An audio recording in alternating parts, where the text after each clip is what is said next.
ঠাকুর মা ও স্বামীজির রাতুল চরণে অবগণ্ঠিত কোটি কোটি প্রণাম।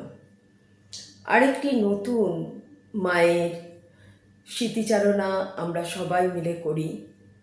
মায়ের স্মৃতিচারণা যত করব আমরা ততই সমৃদ্ধ হব।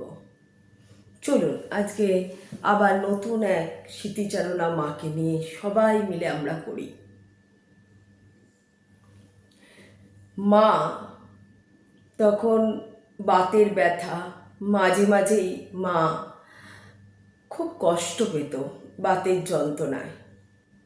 সুহাস বলে এক ভক্ত, মহিলা ভক্ত, রোজ মনে মনে ভাবত মাকে যদি একটু পদসেবা করতে পারতাম।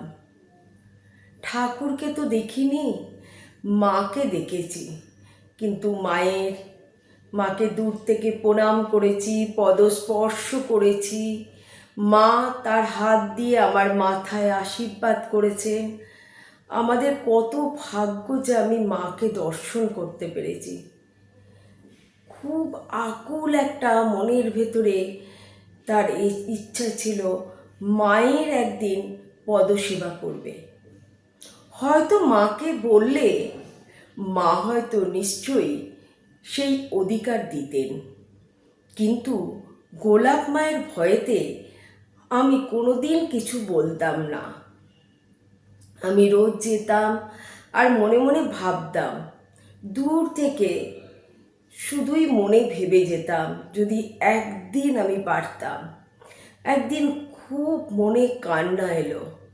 বাড়িতে বসে আমি বলছিলাম, মা আমি কি সংসারী বলে তোমার পদসেবার আমি পাবো না, অধিকার পাবো না? এরকম মনে মনে ভাবছেন। একদিন মা শুয়ে আছেন, আমি শান্তিকে নিয়ে মায়ের বাড়ি গেলাম। নিচে কয়েকজন ভক্ত মহিলাও বসে আছে। শরৎ, তার যোগিন মা, তারপরে হচ্ছে গোলাপ মা, এরা তো আছেই। আমি দূর থেকে মাকে প্রণাম করলাম আর মনে মনে আমার অন্তরের কথা নিজের অন্তরেই বললাম। সবার সাথে আমি বসে আছি, মাও পাশ ফিরে সমস্ত ভক্ত মেয়েদের সাথে গল্প করছে। মা আমাকে দেখে বলল, জানো তো মা, আমার শরীরটা ভালো যাচ্ছে না, বাতের ব্যথায় খুব কষ্ট পাচ্ছি। শরৎ, যোগিন, গোলাপ কত না আমার সেবা করলো, আমার খুব লজ্জা করে।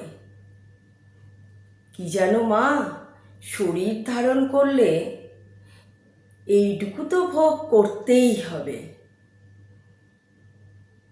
বলে মা চুপ করে আছেন।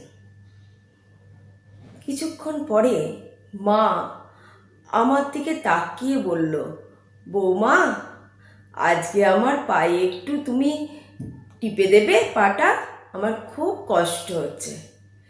বলার সঙ্গে সঙ্গেই আমি তাড়াতাড়ি করে উঠে বসলাম। সঙ্গে সঙ্গে আরেকটি ভদ্র মহিলা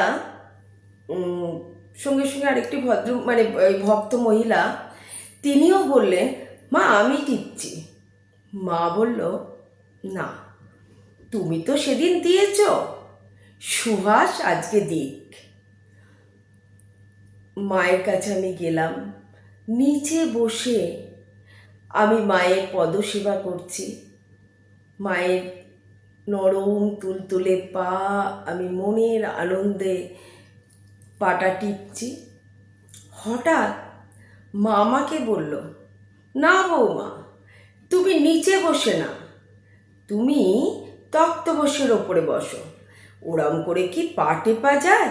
তক্তপোষে বসে আমাকে একটু জোরে জোরে পা টেপো। মায়ের আদেশ, কি করা যায়। ঠাকুর ও মাকে নমস্কার করে মনে মনে আমি মায়ের তক্তপোষে বসলাম। মায়ের পা দুখানি আমি আমার কোলে তুলে নিলাম আর আদ্যাশক্তি মায়ের পায়ের যে আমি সেবা করছি সেটা মনে মনে ভাবছি, আর মনের আনন্দে আমার চোখ দিয়ে জল আসছে। আমি মনে মনে ভাবছি, মা তুমি অন্তর্যামী, তুমি কি করে বুঝলে মা আমার যে কতদিনের ইচ্ছা তোমার পদসেবা করব। মা কে যখন পাশ ফিরে বলল, বৌমা খুব ভালো হয়েছে, আমার ব্যথাটা অনেক কমেছে। আমি শান্তিকে ডাকলাম, তাড়াতাড়ি আয়। হাত নেড়ে ডাকলাম, শান্তিকে বললাম, তুইও একটু মায়ের পায়ে হাত দে। শান্তি ছোট্ট ছোট্ট হাত নিয়ে মায়ের পা টিপল।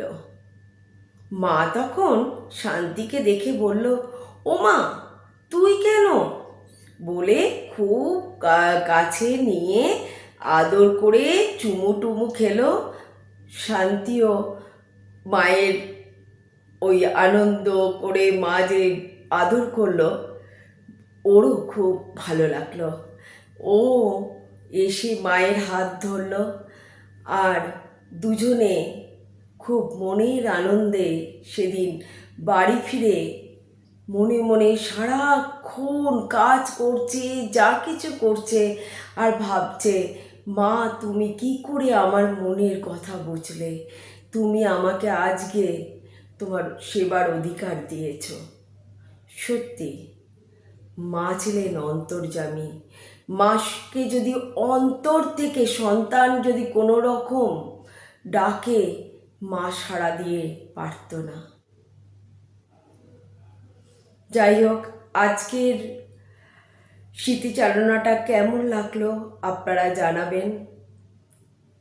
আপনারা ভালো থাকুন, সুস্থ থাকুন এবং আপনাদের দীর্ঘায়ু জীবনের কামনা করি। জয় মা।